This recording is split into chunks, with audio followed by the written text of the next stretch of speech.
Son nom évoque à lui tout seul la réussite et l'engagement dans le milieu du showbiz camerounais. Présentateur de renom, showman hors pair, il cumule casquettes et projets. Il est l'invité du Focus, vous bougez pas, c'est now.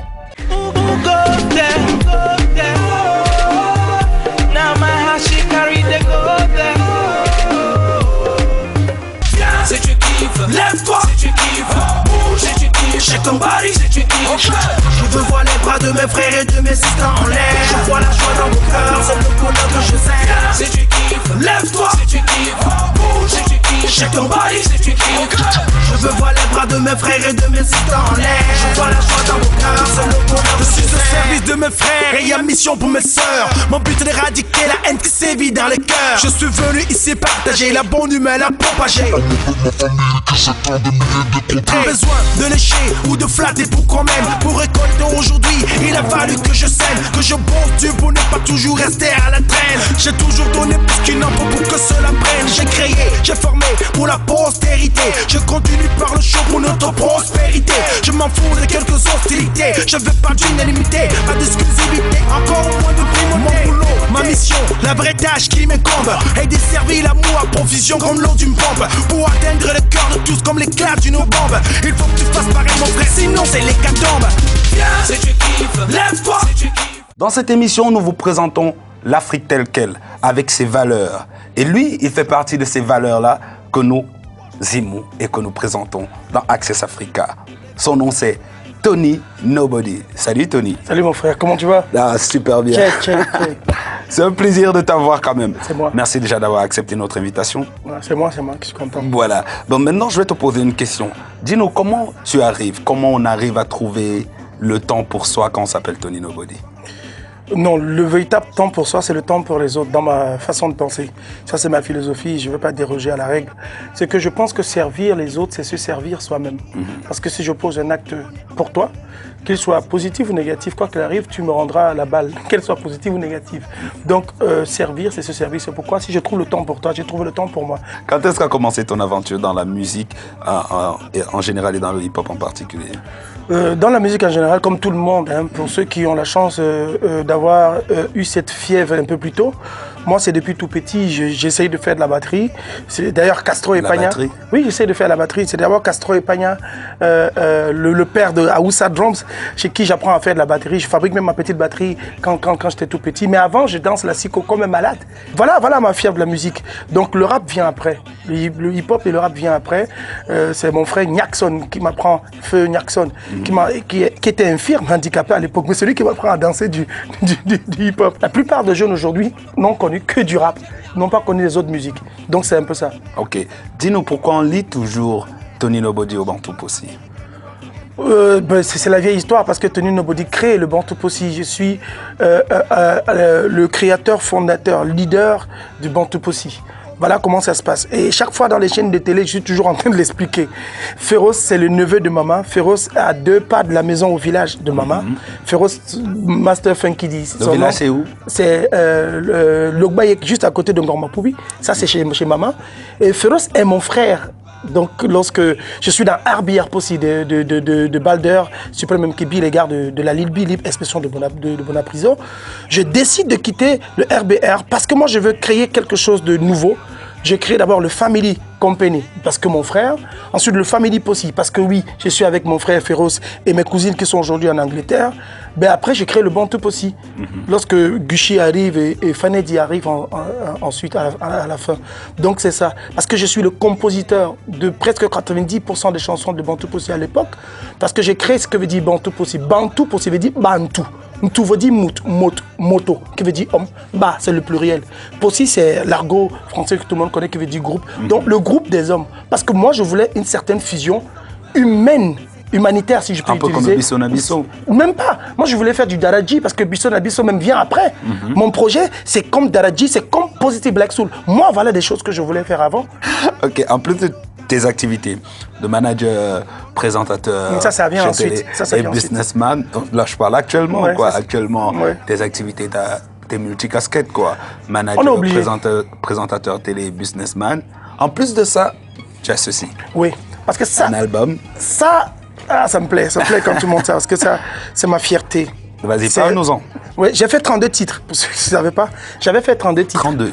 J'ai eu véritablement de la chance à l'époque d'avoir une famille telle que celle de Genesis qui venait d'ouvrir son studio. J'avais déjà fait toutes mes maquettes à la maison parce que moi j'ai un studio à La Piole. J'ai fait beaucoup de maquettes à la maison. Lorsque j'allais déverser chez Genesis, ça allait très vite.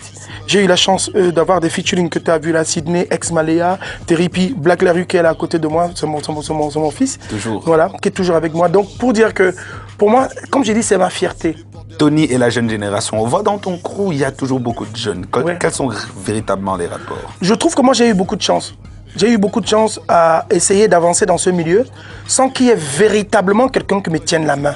La seule personne pour qui j'ai beaucoup de respect, dont j'ai suivi les traces, c'est Alex Bouga, qui est aujourd'hui au Congo, qui après le grand concert là-bas, la Basel, le tout premier concert, on a eu près de 8000 personnes et plus.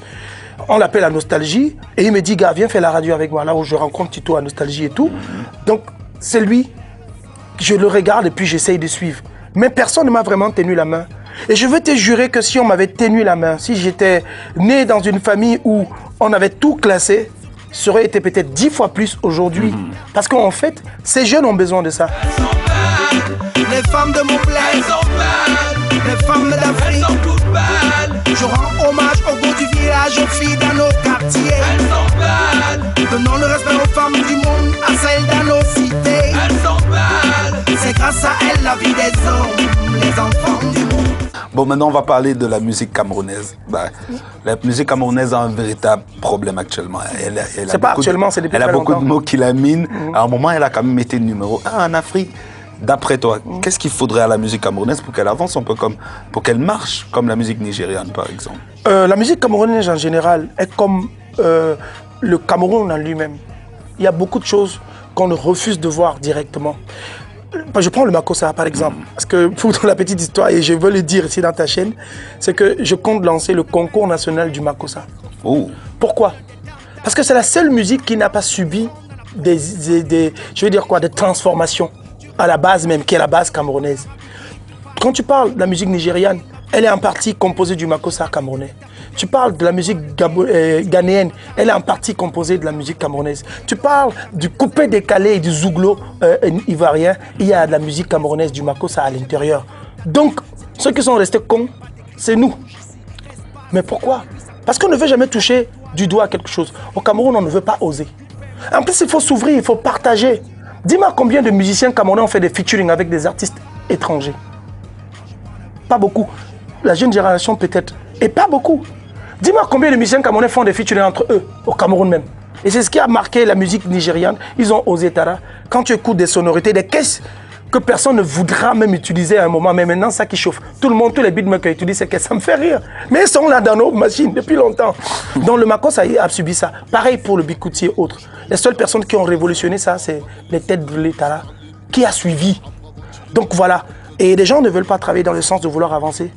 Pour moi, c'est ça qui mine la musique camerounaise. Les Camerounais ne veulent pas avancer. Il faudrait qu'ils apprennent à se mettre ensemble. Ensemble et d'essayer de choisir, d'essayer d'oser. Parce que, comme je discutais encore avec la famille nigériane qui était là dernièrement, c'est que chez eux, ils ont fermé les portes à un moment pour que leur musique vive. Et c'est chez nous, il n'y a pas de frontières, hein, c'est l'Afrique. Je suis d'accord avec toi, mais il y a un souci. Le truc, c'est pas de fermer hermétiquement, c'est de se reconstruire. À un moment, on fait une réunion à la famille, même dans la famille, il y a une réunion familiale, non? Ce n'est que chez les Mamlékais qu'on voit ça de plus en plus. C'est pourquoi ils sont très forts. Dans nos autres ethnies, même quand deux personnes se rencontrent, ah, tu me dépasses avec quoi? J'ai un salaire plus grand que le tien. Mais c'est quand on se réunit, on pose les problèmes sur la table, on essaie d'avancer. Donc, chez eux, ils ont fermé les portes à un moment. Ils ont fait un camembert de délimiter la musique qui va passer dans les médias. Voilà comment ils ont trouvé leur faille. Super, c'est un plaisir de t'avoir. C'est moi, Tara, c'est moi. Alors, si on continue, on s'arrêtera jamais. Il faut mettre 3 émissions pour faire un focus sur toi. Bon, merci déjà d'avoir accepté notre invitation. C'est moi qui dis merci. Et là, Tony, je te laisse conclure. Ben voilà, l'émission, c'est Access Africa. Je suis avec l'homme qu'on appelle Jumper, c'est mon invité aujourd'hui. Et moi, je suis le présentateur de cette émission. Je vais vous dire, mesdames et messieurs, retrouvons-nous très très bientôt avec un autre invité. Ça sera au plaisir. Ciao. Tu la vis comme je la vois. Moi je prends la vie et puis je me lâche. Je complique pas les choses, moi je pique les tâches. Sans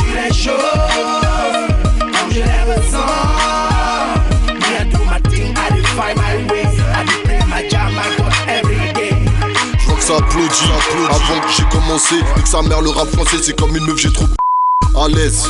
J'suis sur l'instru de Bibi. Moi juste une petite bibine et une meuf qui me taille une pupille. J'préfère les putes aux filles bien car avec elles c'est du cash. Si tu touches à mes thunes, t'auras pas ton jour à cache-cache. J'envoie un missile du studio Tony Body. Si les bordels en demandent, des becs elles bougent leur body.